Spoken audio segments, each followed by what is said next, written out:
इसी तरह के वीडियो पाने के लिए एंड जीके क्यूज के लिए सब्सक्राइब करें एंड सपोर्ट करें। धन्यवाद। हेलो गाइस, स्वागत है आपका वर्मा कोचिंग JCERT में। और आज अध्याय 8 भारत जलवायु वनस्पति एवं वन्य प्राणी क्लास 6 का ज्योग्राफी है। इसमें हम इसका क्वेश्चन का आंसर करेंगे। ये लास्ट चैप्टर है और आप हमारे प्लेलिस्ट के माध्यम से सभी विषयों के क्वेश्चन का आंसर देख सकते हैं। आइए शुरू करते हैं आज का पहला क्वेश्चन। रिक्त स्थानों की पूर्ति कीजिए।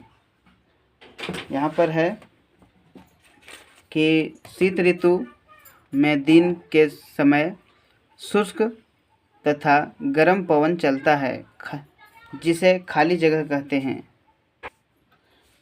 जिन्हें खाली जगह कहते हैं, क्या कहते हैं? उन्हें लू कहते हैं। ठीक है, जो गर्मी के मौसम में चला करते हैं।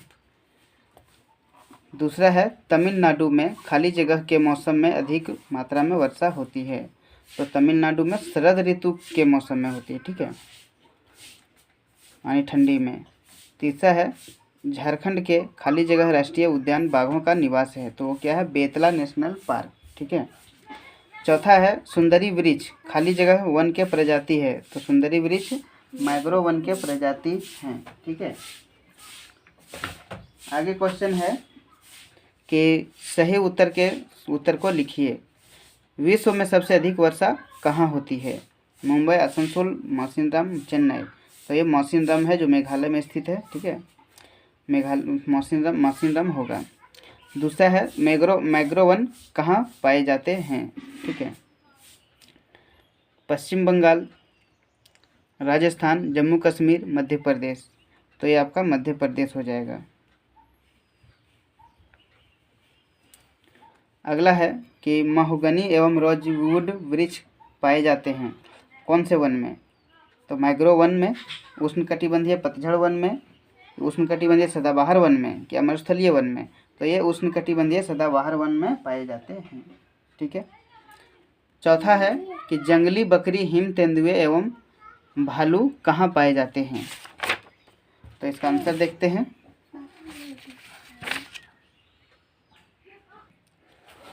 तो इसका है हिमालय के क्षेत्र में, प्रायद्वीपीय क्षेत्र में, गिर वन में। तो ये इसका आंसर होगा हिमालय क्षेत्र में। तीसरा क्वेश्चन है कि निम्नलिखित प्रश्नों के उत्तर 1 या 2 वाक्य में दीजिए। तीसरा नंबर क्वेश्चन है कि निम्नलिखित प्रश्नों के उत्तर 1 या 2 वाक्य में दीजिए। पहला है प्राकृतिक वनस्पति क्या है? तो इसका आंसर है कि जो घास, झाड़ियाँ तथा पौधे बिना मनुष्य की सहायता से उपजते हैं उन्हें प्राकृतिक वनस्पति कहा जाता है। क्लियर है। दूसरा है जलवायु से आप क्या समझते हैं? तो उत्तर है इसका कि किसी इलाके की किसी तरह का औसत मौसम अगर लंबे समय तक एक जैसा रहे तो वह जलवायु कहलाता है। क्लियर है। तीसरा है सदाबहार वन वाले क्षेत्र में वर्षा की मात्रा कितनी होती है? तो सदाबहार वन जो है वो इतने घने होते हैं कि सूर्य की रोशनी धरती तक पहुंच नहीं पाती है। ठीक है। और वहाँ की पेड़ पौधे जो है हर एक समय, मतलब एक ही समय में पत्तियां नहीं झड़ती है। ठीक है, इसीलिए उसे सदाबहार वन कहा जाता है। और यहाँ जो है वर्षा की मात्रा 200 सेंटीमीटर से अधिक होती है। चौथा है उष्णकटिबंधीय वर्षा वनों को सदाबहार वन क्यों कहा जाता है? तो देखते हैं, क्योंकि उष्णकटिबंधीय वर्षा वन गर्म होते हैं, पूरे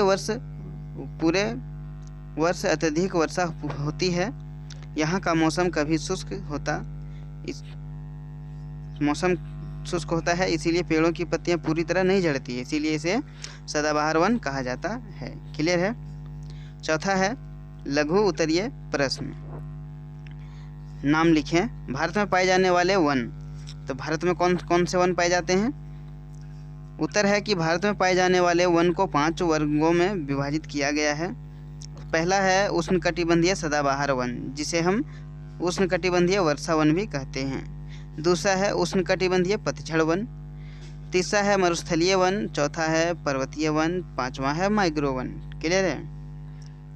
इसका दूसरा है झारखंड में पाई जाने वाली विभिन्न प्रकार की वनस्पतियाँ। तो झारखंड की विभिन्न प्रकार की वनस्पतियों को जो है 2 वर्गों में बांटा जा सकता है। पहला उष्णकटिबंधीय आर्द्र पतझड़ वन, दूसरा उष्णकटिबंधीय शुष्क पतझड़ वन। क्लियर है। तीसरा है इसका कि झारखंड के 4 वन्य जीव आरंभियों के नाम बताइए। तो पहला है हजारीबाग वन्य जीव आरंभ्य, दूसरा महुआटांड़ भेड़िया आरंभ्य, तीसरा दलमा आरंभ्य, चौथा तोपचांच आरंभ्य। क्लियर है। पांचवा देखते हैं, अंतर बताइए कि ग्रीष्म ऋतु और शीत ऋतु में। तो पहले ग्रीष्म ऋतु देखते हैं कि मार्च से अप्रैल के महीने में के उत्तरायण होने के कारण दिन का तापमान बढ़ जाता है। मई सबसे गर्म महीना होता है। ठीक है, मई सबसे गर्म महीना होता है। और शीत ऋतु का देखते हैं कि शीत ऋतु का आरंभ वर्षा ऋतु की समाप्ति के पश्चात होता है। शीत ऋतु नवंबर से फरवरी माह तक बनी रहती है। शीत पवन की दिशा और उत्तर पश्चिम से दक्षिणी पूर्व की ओर होता है। इसके कारण स्थलीय ठंडी वायु प्रवाहित होती है। तीसरा है उष्णकटिबंधीय सदाबहार वन और उष्णकटिबंधीय पतझड़ वन में अंतर बताइए। तो उष्णकटिबंधीय सदाबहार वन का देखते हैं। तो उष्णकटिबंधीय सदाबहार वन, यह वन बहुत घने होते हैं। इन वनों के पेड़ों के पत्ते साल के अलग अलग समय में गिरते हैं और यहाँ 200 से अधिक सेंटीमीटर की वर्षा होती है। अब देखते हैं उष्णकटिबंधीय पतझड़ वन का। यह पतझड़ वन कम घने होते हैं। इसके पेड़ के पत्ते साल के निश्चित समय में गिरते हैं। यह प्रतिवर्ष 70 से 100 सेंटीमीटर के बीच वर्षा होती है। ठीक है। छठा क्वेश्चन है, कारण बताइए। कारण क्या बताना है कि मरुस्थलीय वन मुख्यतः राजस्थान में पाए जाते हैं। तो देखिए क्या है, इसलिए पाए जाते हैं क्योंकि राजस्थान बहुत कम वर्षा वाला क्षेत्र है, जहाँ वर्षा नगर में होती है। यहाँ वर्षा 50 सेंटीमीटर से कम होती है। अतः मरुस्थलीय वन मुख्यतः राजस्थान में पाया जाता है। ठीक है, छठा का एक ही क्वेश्चन था। सातवां का देखते हैं कि दीर्घ उत्तरीय प्रश्न। पहला है, भारत के प्रमुख मौसमों का वर्णन करें। तो भारतीय मौसम विभाग ने भारत की जलवायु को निम्नलिखित 4 ऋतु में बांटा गया है, जो 4 है शीत, ग्रीष्म, वर्षा और शरद ऋतु। ठीक है। तो शीत ऋतु भारत में नवंबर के मध्य से शुरू होकर फरवरी के महीने तक लग रहती है। शीत ऋतु में तापमान दक्षिण से उत्तर की ओर बढ़ने के साथ साथ कम होने लगता है। ठीक है, यहाँ काम लिखा गया, कम होगा। दूसरा है, देखते हैं वन एवं वन्य जीवों के संरक्षण पर निबंध लिखिए। आइए देखते हैं। तो भारत में वन एवं वन्य जीवों के संरक्षण के लिए 1972 में वाइल्ड लाइफ एक्ट पारित किया गया, जिसके अंतर्गत नए पार्कों तथा वन्य प्राणी आरंभियों की स्थापना हुई। वन्य जीव आरंभ का गठन किसी एक प्रजाति अथवा कुछ विशिष्ट प्रजा राष्ट्रीय उद्यानों यानी नेशनल पार्क का गठन विशेष प्रकार की शरण स्थली के संरक्षण के लिए किया जाता है। इसके अंतर्गत विशेष प्रकार के शरण क्षेत्र में रहने वाले सभी जीवों का संरक्षण किया जाता है। क्लियर है।